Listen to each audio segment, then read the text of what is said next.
What's going on, Unfazed crew? Today we have the special honor of being with the Grimm-Life Collective, Michael and Jessica.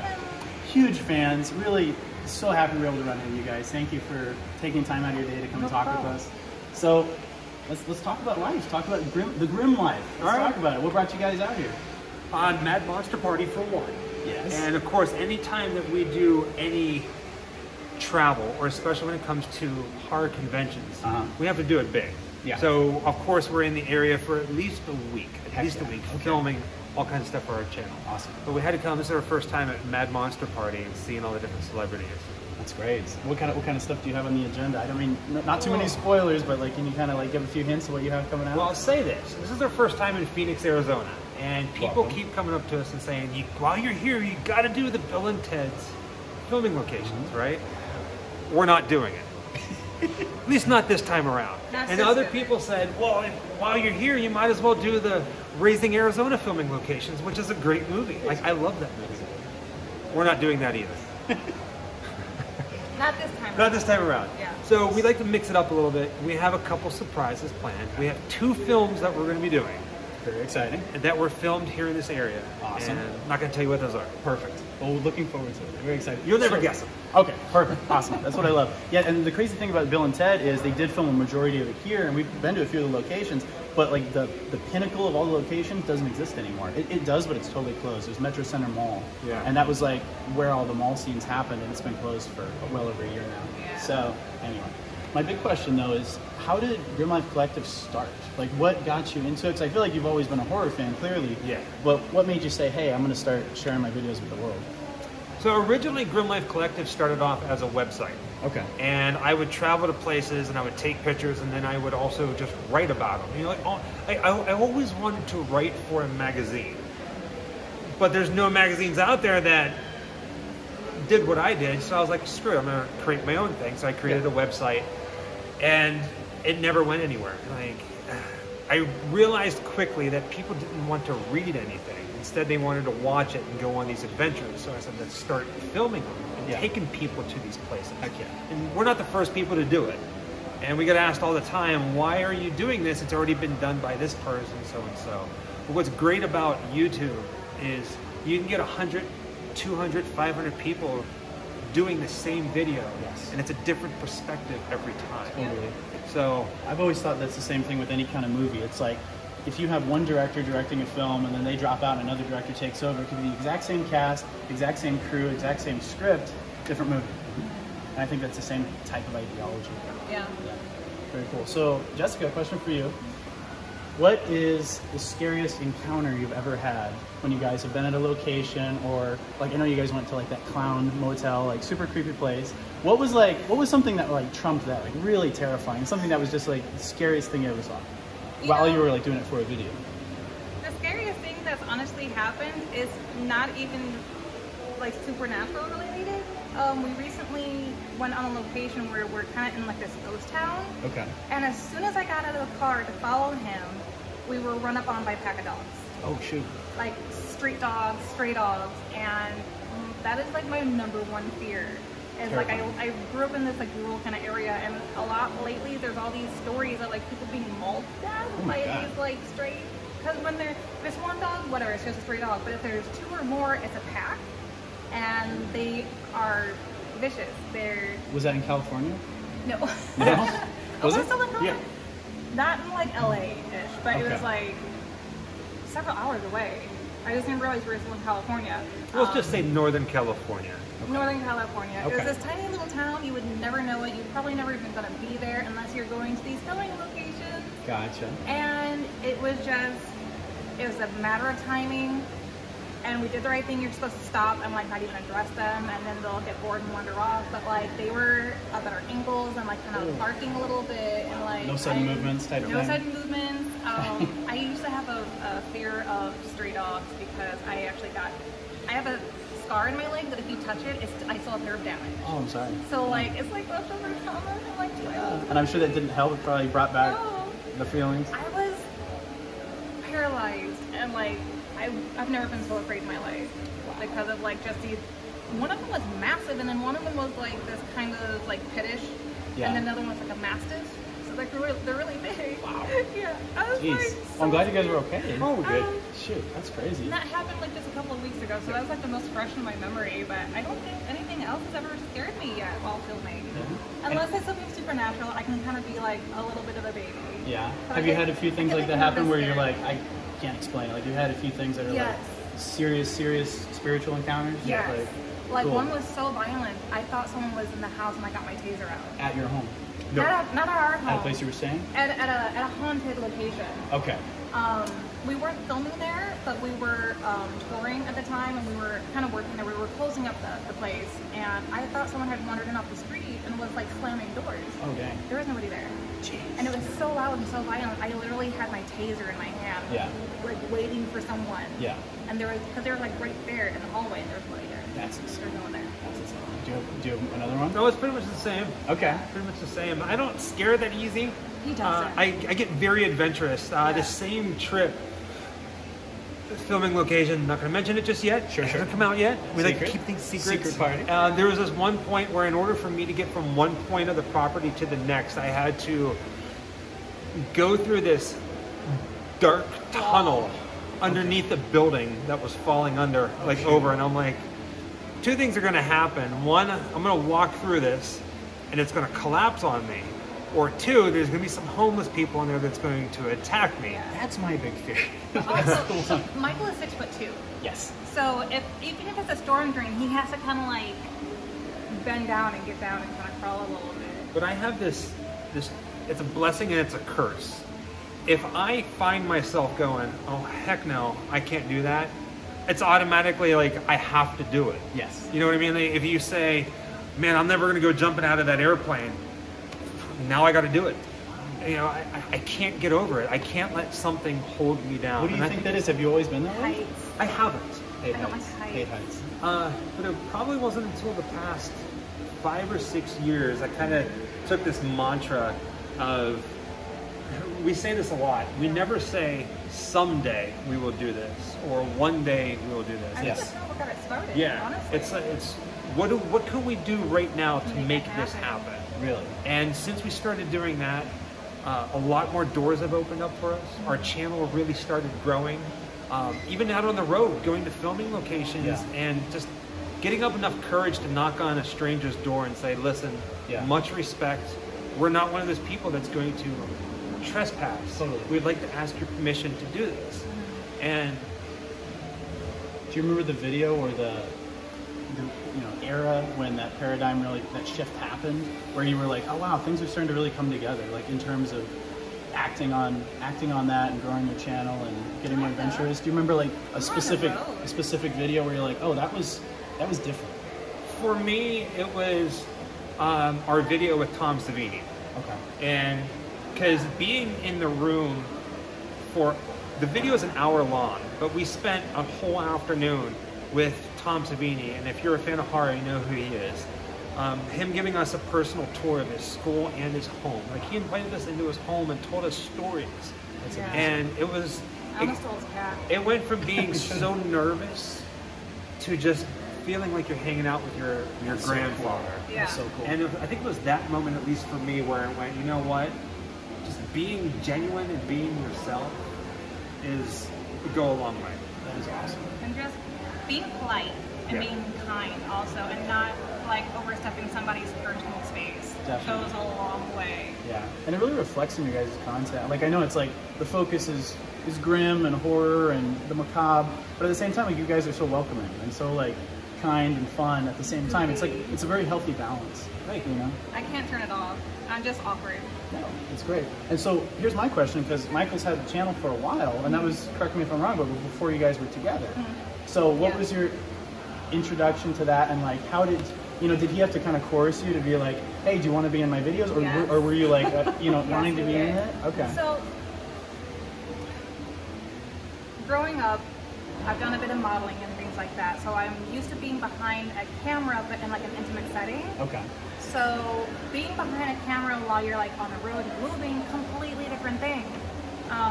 I'm used to like, holding a pose for 5 minutes while they change a battery or something. Don't move, don't smile, stuff like that. And so when you're on the move, it's a completely different ball game. And let me tell you, the nerves are there, you know?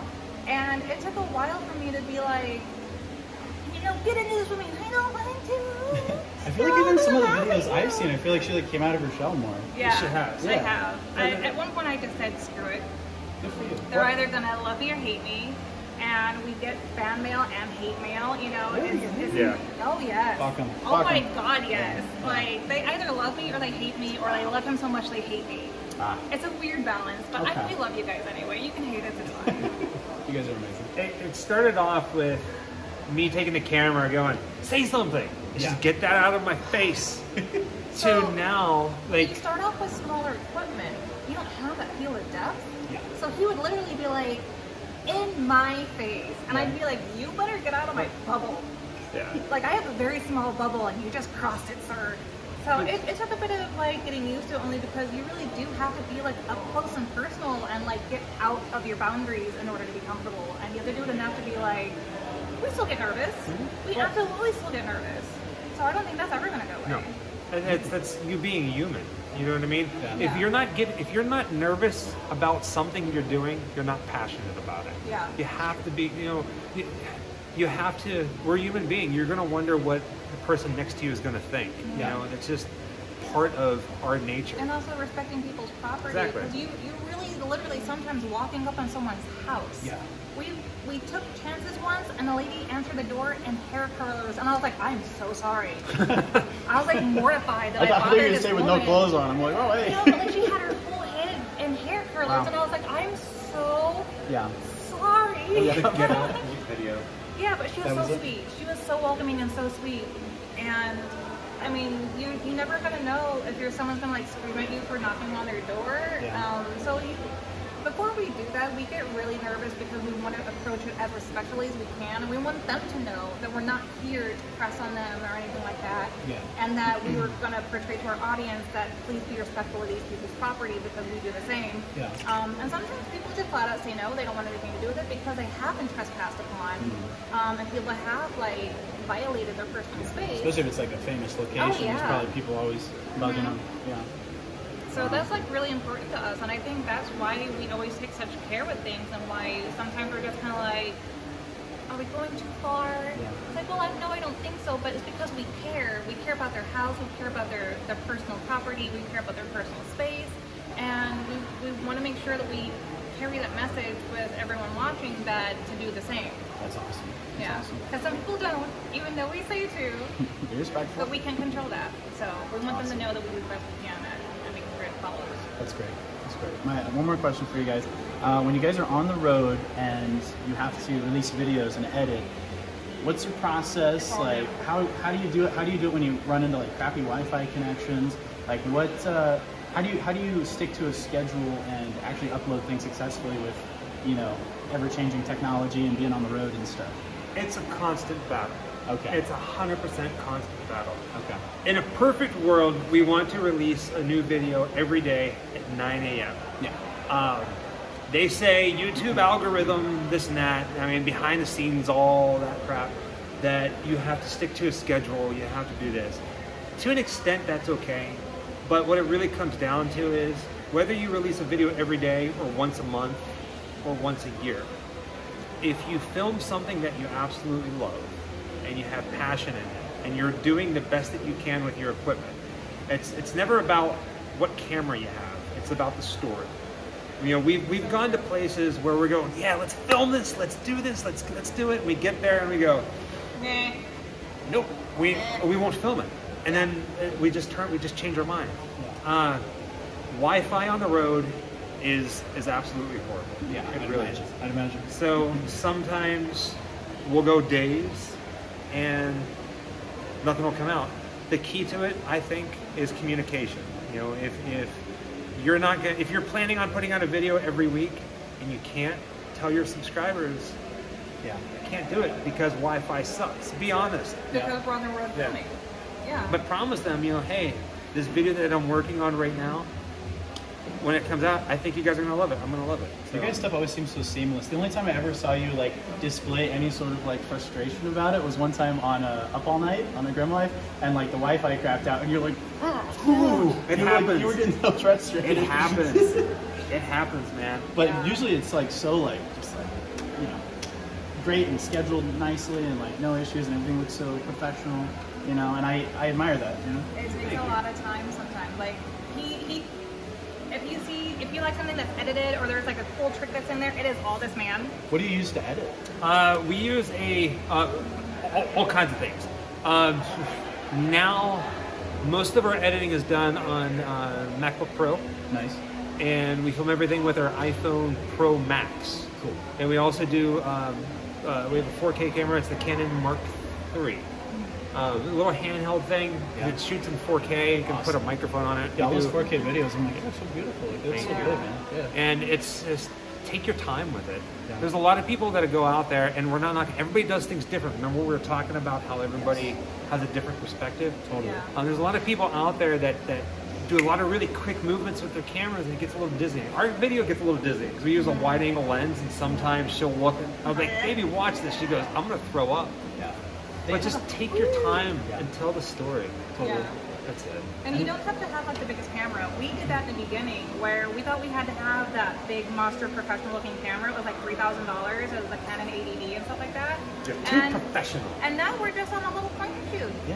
And because it's honestly better in our It's like opinion for what what we works. need. Yeah. Yeah, and even things like this, it's like, it's amazing how far the iPhones have come. Yeah. It's like literally, it's like walking around, it's like they're so fluid and stable and like they look so nice. And sometimes I can compare that to like our Canon M50 and I'm like, I think I'm gonna just use the iPhone today. I'm like, it looks better, and it's And like, it's like 12 pounds lighter. it's crazy. It's crazy. I did have one thing that I was thinking about just recently on one of your last videos. It seems like you always know what the next video is going to be, and I was wondering how far ahead you plan. If like, what's your planning? I mean, like, do you like get a notebook and you're like, hey man, I'm gonna map out like the summer. I'm gonna map out the whole year, or are you just like fly by the seat of your pants? Like, hey, let's Google what's around here. You know, what's your planning? How do you do it? It's a little bit of both. We, to give you an example, 2 examples. Our latest video that we put out, The Grave of Roddy Piper, we were getting gas not too far from the town that he's buried, and we're like, he's buried here. Had no clue. And did you just out of sheer grim curiosity, you just like, hey, let's Google famous people that's buried around? Yeah, we're just sitting there at the gas station, Okay. had a moment, Yeah. and well, we don't have time to do it now, let's do it on the way back. Gotcha. So Yeah. we stopped. It was just like that. And then on the other end of the spectrum, some people love building puzzles. Okay. Some people love sitting down playing video games. I love sitting down and planning trips. So we're hoping that next summer, as long as the world opens up, Yes. that we're going to be in the UK for a month. Ooh. That trip's already planned. Castles and Yeah, so How like I already exciting. have the road trip already lined up, where we're going to be, what time we're going to be there. His and itineraries are crazy. I'll print out pages of dates, times, how long it's going to get there, the addresses, this and that. And then I'll have papers stapled or in a binder, and then I will also have Google Maps all pointed out, Nice. and I also have Apple Maps all pointed out. you just have a big wall. Looks like you're like trying to track down the Zodiac killer. Right, you got like red wires going this way. Yeah. So for me, it's very therapeutic. So I love That's planning. exciting. Yeah, because I've always wondered that. Like watching your videos, I'm like, he must have a list. Like I always thought, I'm like, he must have a big list of just like, here's what we're doing for the next month. Pretty much. Very exciting. Sometimes, yeah. And sometimes things get dropped so casually in conversation that I have no idea what we're doing until it happens. Okay. And then he's like, so here's the itinerary, and I'm like, son of a honey. And I'm like, oh, okay, we're going to be in Arizona for 2 weeks. Didn't know that was happening. Cool. That's exciting. I'm like, wait, where are we going? How long? And what's the temperature so I can pack? Very- And that's when very I know we're critical. going on a trip. That's critical. You gotta know what to Yeah. wear. You gotta know what to pack. Yeah. And then, as far as like your guys' transition from working day jobs to being full-time YouTubers, how was that balance when you were still working a 9 to 5, and you were like getting the channel rolling before you were successful enough to focus on that as your main job? It was hard. Yeah. Very It was stressful. extremely hard. Doing 50 hours work week, I was a parts sales manager at an AutoZone. Okay. And doing that, and then planning and actually taking the time to do these trips, we would leave for a weekend and drive through the night, drive sleep in our cars. and just so I can be back at work on Monday, Smart. right? Wow. It was rough. It was really rough. Exhausting. And then quitting the 9-to-5 job, we planned for it, but at the same time, it just kind of fell on our laps. Yeah. Like it wasn't planned like, all right, on this day, I'm going to quit that job. It was just some things were happening that weren't good. And it was like, we got to do it now and just make the jump. And we did, and it was the best decision we've ever made in our life. We either sink or fly, and we thank God we were You guys good. flew. Yeah, so it's been good. That's awesome. What kind of work did you do, Jessica, previously? Nothing. Nothing? A housewife. Good for you. Good for you. I've Moral always support. done like stuff behind the scenes and everything. Yeah. Basically, since we got married, Grimm-Life was already a thing. Yeah. Before we got married, and we discussed it at length that with 2 schedules, trying to plan what we do would not happen. Yeah. So I stayed at home, but I would like resell stuff. Awesome. We're big collectors, so we often sold off a lot of our collections in order to make things happen for money. And I would just take care of like the shop and like. Yeah, you were telling me Yeah. as far as the behind the scenes stuff, like Yeah. this is all you. That's You're all like, me. yeah, that's Yeah. amazing. It's all her. So That's I so do cool. all the orders. I try to take care of some of the social media. I pack and ship everything. He does all the video stuff. I do everything else. So Cool. like we try to both take on like different jobs. But at the time, like when he was still working, we would sit down and go, okay.